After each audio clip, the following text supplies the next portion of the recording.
আমন্ত্রণ বাংলাদেশ স্পাইন ও অর্থোপেডিক হাসপাতাল সুস্থ মেরুদণ্ড অনুষ্ঠানে। দর্শক, আপনাদের সাথে আছি আমি ডাক্তার অর্থি জোখরিফ।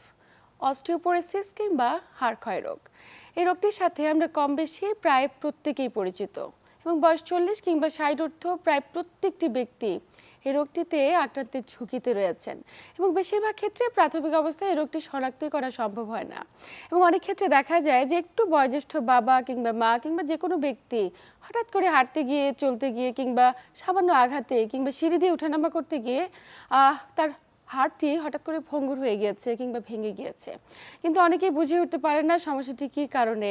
এক্ষেত্রে আপনি কিভাবে সতর্ক হবেন এবং এক্ষেত্রে সচেতনতা বাড়ানোটা কতটুকু জরুরি, আজ আমরা কথা বলবো এই প্রত্যেকটি বিষয় নিয়ে। এবং আলোচনা করবার জন্য স্টুডিওতে আমাদের সাথে উপস্থিত আছেন স্বনামধন্য বিশেষজ্ঞ চিকিৎসক অধ্যাপক doctor Mohammad Shah Alam, chief consultant Bangladesh spine ও অর্থোপেডিক হাসপাতাল। স্যার, স্বাগত আমাদের আজকের আয়োজনে। ধন্যবাদ। স্যার, অস্টিওপোরোসিস কিংবা হাড় ক্ষয় রোগ চমৎকার একটি প্রাসঙ্গিক বিষয় নিয়ে আমরা আলোচনা করছি। শুরুতে জানতে চাই যে অস্টিওপোরোসিস বলতে আমরা কি বুঝি? ধন্যবাদ। আসলে আপনি সঠিক বলছেন যে এটা অস্টিওপোরোসিস।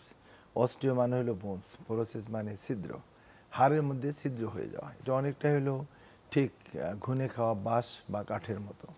আমাদের উপর থেকে দেখার খুব বেশি ডিফিকাল্ট, বোঝা যাবে না যে আপনি বাইরে থেকে নাদুস নাদুস চেহারা ফ্রেশ, কিন্তু ভিতরে হাড়গুলো একদম ঝাঁঝরা। তো এটা আপনার মহিলাদের একটু বেশি হয়, বিশেষ করে বয়স্ক মহিলা যিনারা থাকেন, যাদের ঋতুস্রাব বন্ধ হয়ে যাওয়ার পরে দেখা যাবে 3 জন মহিলার 1 জন মহিলার সাধারণত অস্টিওপোরোসিস হয়ে থাকে, হাড়ের ক্ষয়রোগ হয়ে থাকে। এটা হলো কারণ একটা হরমোনাল ইমব্যালেন্স, যে যখন মাসিক হয় তখন এক ধরনের একটা হরমোন থাকে এস্ট্রোজেন, ওই হরমোনটা যখন না থাকে তখন আস্তে আস্তে অনেকের ক্ষেত্রে, সবার না, 3 জনের 1 জন মহিলার এরকম রোগ হতে পারে। এছাড়াও দেখা যায় ছেলেদের ক্ষেত্রেও কিন্তু অস্টিওপোরোসিস হয়। সেটা প্রতি 5 জন ছেলে মানুষের 1 জন ছেলে মানুষের অস্টিওপোরোসিস, এবং এটাকে আমরা বলি সাইলেন্ট কিলার। কারণ বাহ্যিকভাবে সুস্থ থাকলেও ভিতরে দেখা যাবে হাড়গুলো ভঙ্গুর অবস্থা হয়ে গেছে এবং অল্প একটু আঘাতেই ভেঙে যায়। এবং অনেক সময় আঘাত ছাড়াও ভেঙে গিয়ে মানুষ পড়ে যায়। আমরা মনে করি পড়ে যাওয়ার কারণে ভেঙে গেছে, আসলে তা না, ভেঙে যাওয়ার কারণেই উনি পড়ে গেছে, এরকম হয়। খুব কমনলি দেখা যায় যে কোন কোন জায়গায় সাধারণত ভাঙে, যেমন হিপ জয়েন্ট অ্যারাউন্ড পেলভিস, এই জায়গায় হিপ জয়েন্টের প্রক্সিমাল, যেটা আমরা বলি ফ্র্যাকচার, নেক ফিমার, ট্রোকান্টিক ফ্র্যাকচার, এগুলোতে আপনার বেশি হয়। আরেকটা কমনলি হয় যেটা হলো আপনার রিস্ট, যেটা আমরা কবজির কাছে কলিস ফ্র্যাকচার, শোল্ডার জয়েন্টের কাছে। আর আমাদের কাছে বেশি আসে যেটা হলো মেরুদণ্ড, যেটা আমরা স্পাইনের মেরুদণ্ডের জন্য। আমরা যেটা আজকে বলতে চাই যে মেরুদণ্ডের যে ক্ষয় রোগ, এটা কিন্তু আর অন্যরকম, কারণ এই ভাঙাটা অন্য ভাঙার সাথে একটু অন্যরকম। অন্য জায়গায় যেমন ভেঙে গেলে সাথে সাথে জোড়া লাগানো সম্ভব, জোড়া না, শুধু ধরেন সে ব্যথার জন্য সে পা ভাঙলেও হাঁটতে পারবে না, হাত ভেঙে গেলেও নড়তে, হাতটা নাড়তে পারবে না। কিন্তু মেরুদণ্ড ভাঙাটা একটু অন্যরকম। সেটা হলো হয়তো রুগী হাঁটতে পারবেন, তার ব্যথা থাকবে শুধু, যে কারণের জন্য সবসময় বোঝা যায় না। অনেক সময় রুগী এসে আমাদেরকে বলেন যে স্যার, আমার মনে হয় যে আমি খাটো হয়ে যাচ্ছি। আরেকটা হলো বড় সমস্যা থেকে আস্তে আস্তে মানুষ কুঁজো হয়ে যায়। ধরেন একটা বয়সের পরে মানুষ কিন্তু নর্মালি এমনিও কুঁজো হয়ে যায়, বাঁকা হয়ে যায় বয়সের কারণে। সেটা হলো যে মাসেলগুলো যতটা স্ট্রং থাকার কথা, ধরেন আমাদের মেরুদণ্ড তো আসলে নর্মালি বাঁকা তেরা, সামনের থেকে সোজা, আর সাইড থেকে তাকালে একটু বাঁকা তেরা। ওই যে বাঁকা তেরা, এটাকে রাখার জন্য বিভিন্ন ডিরেকশনে মাসেল কাজ করে। তা আমরা যখন বয়স হয়ে যায় আমাদের, তখন এই বয়স হলে এই মাসেলগুলোর শক্তিটা কমে যায়, তখন আমরা অটোমেটিক্যালি একটু বাঁকা হয়ে যাই। কিন্তু এটা যদি হঠাৎ করে বেশি বাঁকা হয়ে যায়, হালকা একটু আঘাতে, এটা হাঁচি দিল, কাশি দিল, তাতে কিন্তু হাড়গুলো বসে যায়।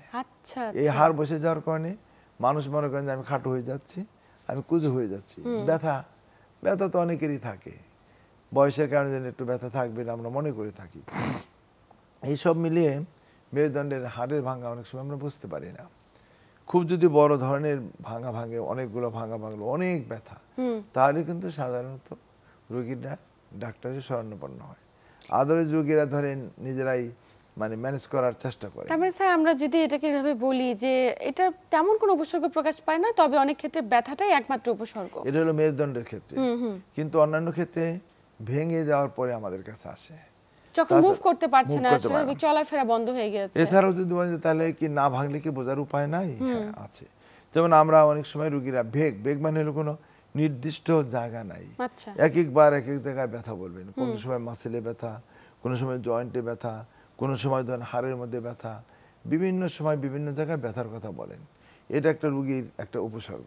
তখন আমরা অনেক সময় চিন্তা করি যে রুগীটা কি, যেমনটা আমরা বললাম যে মহিলা, তখন আমরা মনে করি যে তার মাসিক বন্ধ হয়ে গেছে কিনা, এটা একটা বড় আমাদের ইস্যু। আরেকটা হচ্ছে যাদের ফিজিক্যাল অ্যাক্টিভিটি খুবই কম, আচ্ছা, যারা ধরেন অলস লাইফ লিড করে, যারা ধরেন সিগারেট খায়, যারা মদ্যপান করে, স্বাস্থ্য অনেক মোটা, তাদের কিন্তু এই ঝুঁকি রয়েছে। আবার ধরেন মানে শরীরের মানে কায়িক কোনো পরিশ্রমই করে না, আচ্ছা, তাদের কিন্তু এই ক্ষয় রোগটা বেশি দেখা যাবে। যারা লং টাইম শুধু ঘরের মধ্যে বসে আছে, যারা হাঁটাহাঁটি বেশি করে না, তাদের কিন্তু এই সমস্যা বেশি। যে কারণে জন্য দেখা যায় যে শহরের লোকের অস্টিওপোরোসিসের পরিমাণ বেশি, গ্রামের লোকের কম। কারণটা কি? গ্রামের লোকে ধরেন হাঁটাহাঁটি অনেক করতে হয়, দরকার ছাড়াও হাঁটাহাঁটি করছে, ওদের কায়িক পরিশ্রমটা অনেক বেশি তুলনামূলক। প্লাস হলো সানলাইট, সূর্যের আলো, এই এক্সপোজারটা খুব ইম্পর্টেন্ট। দেখা যায় যে আমরা যারা একদম লং টাইম শুধু ঘরের মধ্যে আমরা বসে আছি, একদম ধরেন সূর্যের আলো আমরা দেখিই না, বাচ্চারা ধরেন তাদের অস্টিওপোরোসিস হওয়ার কথা না, কিন্তু ইদানিং দেখা যায় অনেক ইয়াং বাচ্চাদেরও অস্টিওপোরোসিস হয়। কারণ কি?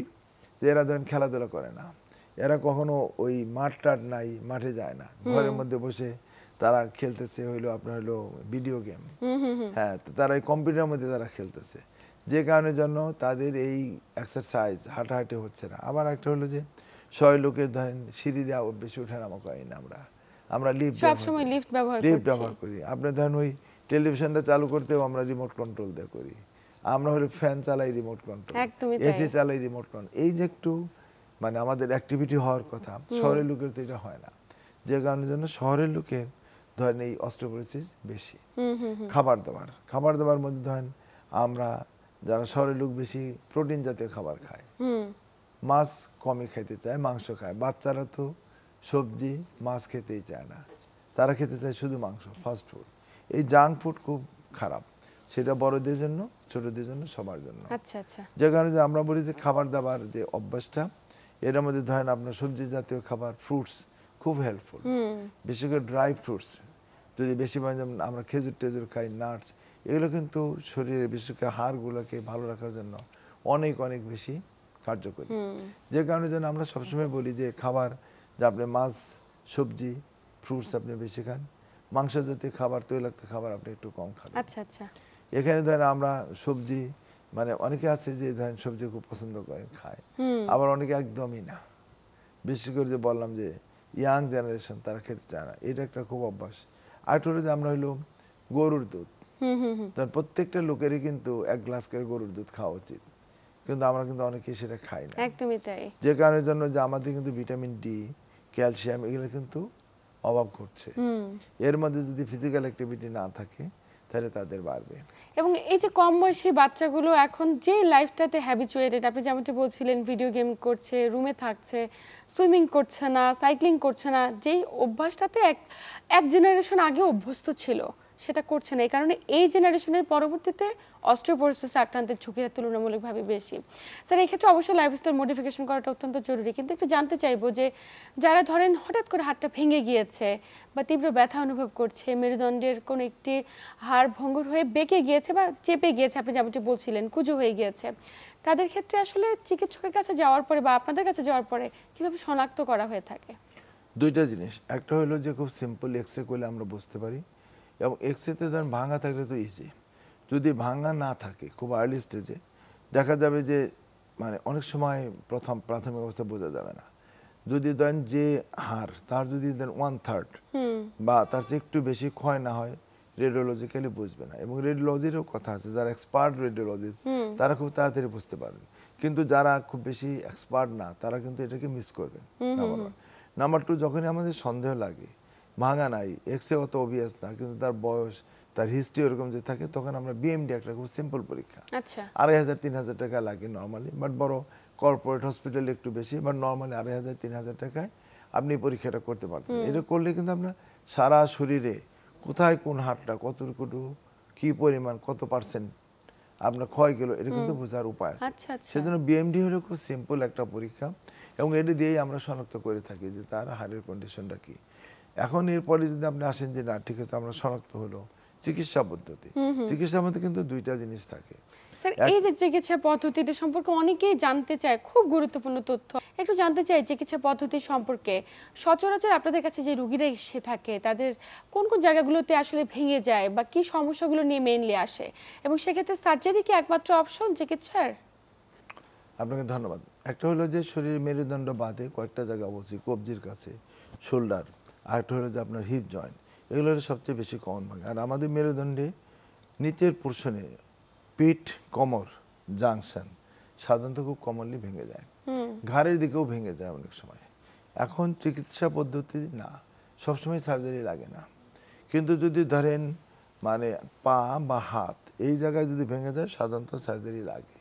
কেননা যে আমরা রুগীটাকে যদি সার্জারি না করি, বিশেষ করে পায়ের ক্ষেত্রে আমরা চাই রুগীকে লাইফ অ্যাক্টিভ লাইফ, তাহলে আমরা যদি সার্জারি না করি এই রুগীকে কিন্তু অনেক ক্ষেত্রে 2 মাস 3 মাস তারা একদম বেড রিডেন থাকতে হয়। এই 2-3 মাস বেড রিডেন মানে তার অন্যান্য হাড়গুলো আরো নরম হয়ে যাওয়া, তাকে তার এই যে ফিজিক্যাল অ্যাক্টিভিটি আরো কমিয়ে দেওয়া। সেই জন্য আমরা চাই যে এই রুগীকে যত তাড়াতাড়ি অ্যাম্বুলেট করা, অর্থাৎ কিনা নড়াচড়ার মধ্যে থাকবে সেটা চেষ্টা করা। এখন একই সাথে দুইটা জিনিস, যদি মেরুদণ্ড হোক বা হাত পায়ের যে কোনো ভাঙ্গাই হোক, দুইটা চিকিৎসার পার্ট। একটা হলো যে হাড়গুলো যেগুলো নরম হয়ে গেছে শরীরের সমস্ত হাড়গুলোকে শক্ত করা, আচ্ছা আচ্ছা। যেটাকে আমরা বলি মেডিকেল ট্রিটমেন্ট। এই মেডিকেল ট্রিটমেন্ট কয়েক রকমের আছে। একটা হলো কারো যদি ভিটামিন ডি ক্যালসিয়াম ঘাটতি থাকে সেগুলো আপনি ওরালি খাওয়াবেন। আর দ্রুত গতিতে ভালো হওয়ার জন্য খুব ভালো ড্রাগ আছে কিছু, যেমন টেরিপ্যারাট্রাইড, বিসফসফোনেট, এই সমস্ত। এখন এগুলো ধরেন একটু কস্টলি ড্রাগ, কিন্তু রোগীকে মানে বুঝে যার সামর্থ্যের মধ্যে আছে ওই চিকিৎসাগুলো আমরা দিয়ে থাকি, যে তার হাড়গুলো যাতে করে ক্ষয়টাও রোধ করে, প্লাস যেটা ক্ষয় হয়ে গেছে সেটাকে আবার পূরণ করে। আমাদের শরীরে আল্লাহ তাআলা এমন ভাবেই তৈরি করে দিয়েছেন যে ধরেন একদিকে হাড় ক্ষয় যাবে, আরেকদিকে হাড়টাকে তৈরি হবে, এবং আমাদের এই হাড়গুলো কিন্তু প্রতিনিয়ত এরকম চলছে। আচ্ছা। এবং ধরেন প্রত্যেকটা মানুষের হাড় প্রতি 2 বছর পর পর কিন্তু টোটালি এরকম ভাবে রিনোভেশন হয়ে যাচ্ছে। আচ্ছা। সো আমাদের হাড়ের বয়স কিন্তু, আমার বয়স যদি 50 হয়, হাড়ের বয়স কিন্তু 50 না, নতুন ভাবে তৈরি হয়ে যাচ্ছে। প্রতিনিয়ত এটা চলছে, একদিকে ক্ষয় হচ্ছে আরেকদিকে পূরণ হচ্ছে। কোনো কারণে এই যে ক্ষয় এবং পূরণ এর মধ্যে একটা যদি নেগেটিভ ইমব্যালেন্স হয়, যদি কোথায় কোনো সমন্বয় হারিয়ে ফেলে, তাহলে কিন্তু আপনার অস্ট্রোপোসিস হবে। যেমন আমরা যদি যাই, এই যে ধরেন এই যে না আগেরটা যদি আমরা যাই, আগের স্লাইডটা যদি আমরা যাই, প্রথম দেখেন নরমাল ডেনসিটি ওই যে যেটা আছে, হ্যাঁ, তারপরেরটা দেখেন ছিদ্রগুলোর পরিমাণটা বেড়ে গেছে, বড় হয়ে গেছে, পরিমাণও বাড়ছে, বড় হয়ে গেছে। এইটার একদম উত্তম মানে এক্সাম্পল যে বোঝানোর জন্য। তাহলে এটা হলো আমরা মেরুদণ্ডের ক্ষেত্রে। পরের স্লাইডে যদি আমরা যাই তাতে কি হয় দেখেন, প্রথম স্লাইডটা 25 বছরের লোক, সে কিন্তু সোজা। পরেরটা দেখেন সে আস্তে করে আমরা বলছেন কুজো হয়ে যাচ্ছে, লাস্টে যেন 70 বছর মানে এটা দেন একদম ব্লুর থেকে শুরু হলো, আস্তে আস্তে ইয়োলিশ, তারপর আবার মনে হয় একটু ডার্ক হয়ে গেল, লাস্ট হলো রেড অ্যালার্মিং। তারপর অনেক দেখেন, এবং ফার্স্টের থেকে লাস্টের এই ধরেন 25 থেকে 70 বছরে একদম সে অনেক কুজো হয়ে গেছে। কেমন চুল পেকে গেছে, যেমন আস্তে আস্তে grey, black to grey, white. এখন এইটা হলো চেঞ্জ হয়। এরপরটা যদি আমরা যাই তাহলে একটু বুঝবেন, দেখেন কি হয়। এক্স-রেটা আপনি দেখেন এবং সিটি স্ক্যান, এটা হলো আমাদের এমআরআই এবং সিটি স্ক্যান। আমাদের প্রথম যেটা আছে রেড মার্ক দেওয়া, অ্যারো দেওয়া, দেখেন উপরে দুইটা হাড় একদম বসে গেছে। আচ্ছা। সিটি স্ক্যান যদি আমরা দেখি, দেখেন যে একদম উপরে হাড়টা ভালো, আর মাঝখানের তিনটা হাড়ি একদম চেপে লেগে গিয়েছে, একদম চেপে গেছে। এই কারণে কিন্তু আস্তে আস্তে বাঁকা হয়ে যায় মানুষ। আর আমরা এমআরআই করে দেখি যে এই বাঁকাটা হয়ে গিয়ে ওই যে পিছনে একটা রগ থেকে, আমরা যদি স্পাইনাল কর্ড বলি স্বাভাবিক ভাষায় বোঝার জন্য, স্নায়ুতন্ত্র, এই স্নায়ুতন্ত্রের উপরে চাপ আছে কিনা বা কোনো ড্যামেজ আছে কিনা, এই দেখি আমরা এমআরআই। এরপরে যদি আমরা যাই তাহলে বুঝবো, যেটা বলছিলাম যে বিএমডি, এই টেস্ট দেন রেড মার্ক, তার উপরে দেন একটা কালো হোয়াইট স্পট, এইটা যদি একদম গ্রিনে থাকে, আচ্ছা, যে কেউ এটা বুঝবে যে না তার হাড় খুব ভালো, এবং ডে বাই ডে আস্তে আস্তে নিচের দিকে যাবে, যত লাল তত খারাপ।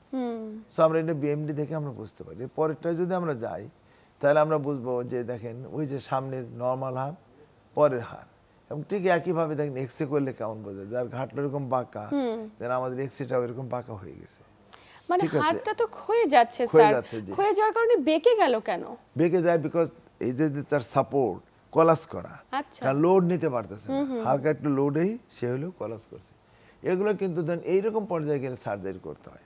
দেখেন তার কিন্তু অনেক লম্বা টাইমের, আমরা অনেকটাই কারেকশন করছি কিন্তু 100-100 আসে নাই, কিন্তু তারপরেও রুগী চলতে পারে। যদি আমরা পরের স্লাইডে যাই, এই দেখেন যে রুগী শোয়া ছিল, যদি আমরা বিছনায় দেখি সে শোয়া অবস্থায়, ছবি আকারে দেখানো যেতে পারে। এরপরে কিন্তু দেখেন 3 দিন পর 3 মাস পর 3 দিন পর সে সাপোর্ট নিয়ে হাঁটছে, 3 মাস পরে একাই হাঁটে। বাহ, এটা হলো বড় সুবিধা। ঠিক আছে, মানে ছোট্ট একটি অপারেশন, তাতে করে সে নরমাল ভাবে আমরা হাঁটতে ধরেন পারছে। এটা ঘাড়ের দিকে, আমরা যদি এরপরে যাই আরেকটা যে কোমরের পিঠের দিকে যদি থাকে তাহলে আমরা একটু বুঝতে পারবো। এই যে আচ্ছা, যেটা আচ্ছা। মার্ক করা, এই রোগীটা আমাদের কাছে আসছিল এবং উনি কিন্তু বসতে হাঁটতে কোনোটাই পারেন না। এটা কিন্তু সিম্পল এক্সরে দেখে আমরা বুঝতেছি, এটা আমরা বার্স কম্প্রেশন ফ্র্যাকচার, একদম বসে গেছে। পরের স্লাইডে যদি আমরা যাই তাহলে আমরা বুঝতে পারবো, দেখেন এটা আমরা সার্জারি করছি এবং দেখেন আগে কেমন বাঁকা ছিল। এবং এর মধ্যে আরেকটা বড় সার্জারি জিনিস যে আমরা না কেটে ছিদ্র করে কিন্তু এটা করা, প্রত্যেকটাই আমরা ছিদ্র করছি, কোনো আচ্ছা, কাটাকাটি নেই। আচ্ছা, আচ্ছা। এবং মাঝখানে যে ভাঙাটা দেখেন, ওটার ভিতরে দেখেন একটু সাদা সাদা স্পট, অর্থাৎ কিনা এটা বোন সিমেন্ট, হাড়ের পরিবর্তনে জিনিস পাওয়া যায়। আমরা বোন সিমেন্ট দিয়ে এটা হাইটটাকে বাড়িয়ে দিয়ে এটাকে ফিক্সড করে দেওয়া হয়েছে। তার মানে অত্যাধুনিক চিকিৎসা একদম, পদ্ধতির এটা সাহায্যে একদম সম্ভব লেটেস্ট হয়েছে। চিকিৎসা। কেমন, তা আমরা এটা করি। যদি আমরা পরের স্লাইডে যাই, যে এই রোগীটা দেখেন, উনি কিন্তু একদম বেড রিডেন অবস্থা আসছে। দেখেন এটা অপারেশনের পর পর এবং কয়েকদিন পরে পরেরটা দেখেন, পরের স্লাইডটায় যদি আমরা ক্লিক করি, দেন প্রথমে কিন্তু সে ধরে ধরে আসছে, এরপর আর কোনো ধরাধরি বাহ। নেই।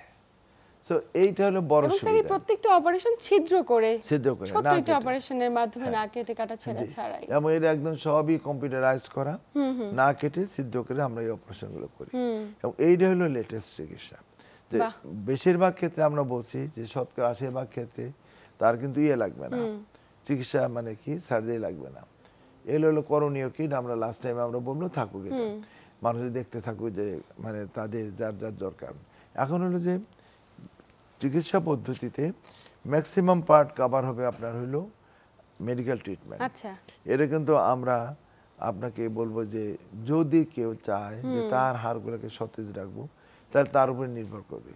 যেমন আপনাদের মধ্যে যারা ইয়াং, তাদের কিন্তু আমরা বলি যে আপনার হাড় ক্ষয় যাতে না হয়, ক্ষয় হবে আমি জানি, কিন্তু এটাকে আপনি স্টোরেজ স্ট্রং করার জন্য 30 বছরের মধ্যে মহিলাদের, 35 বছরের মধ্যে ছেলেদের, আচ্ছা। এই 30 বছরের মধ্যে তার হাড়গুলোকে মানে তার ভবিষ্যতের জন্য স্টোর বাড়াইতে হবে।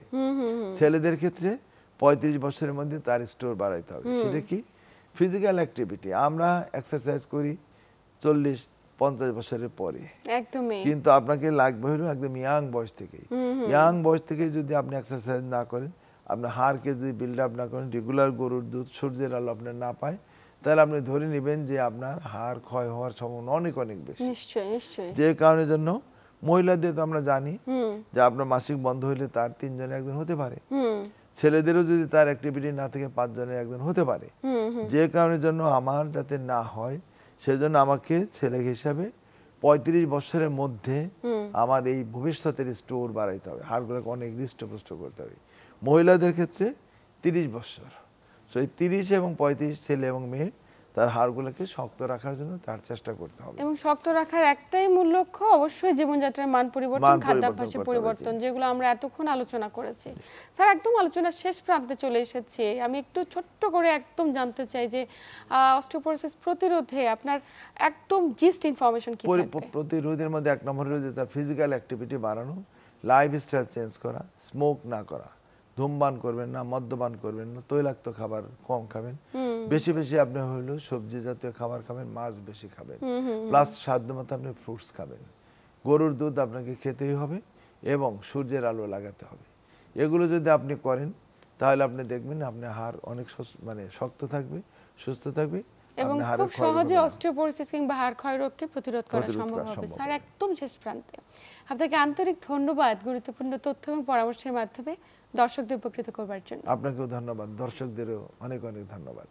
প্রিয় দর্শক, এই ছিল আমাদের আজকের আয়োজন। আসুন নিজেরা একটু জীবনযাত্রার মান পরিবর্তন করি, পরিবর্তন আনি নিজেদের খাদ্যাভ্যাসে। তাহলে হয়তো হাড় ক্ষয় রোগ কিংবা অস্টিওপোরোসিসের মতো এত জটিল একটি রোগ থেকে নিজেকে সুরক্ষিত রাখা সম্ভব হবে। এতক্ষণ সাথে থাকার জন্য সবাইকে আন্তরিক ধন্যবাদ। সবাই ভালো থাকুন, সুস্থ থাকুন এবং চ্যানেল 24 এর সাথেই থাকুন।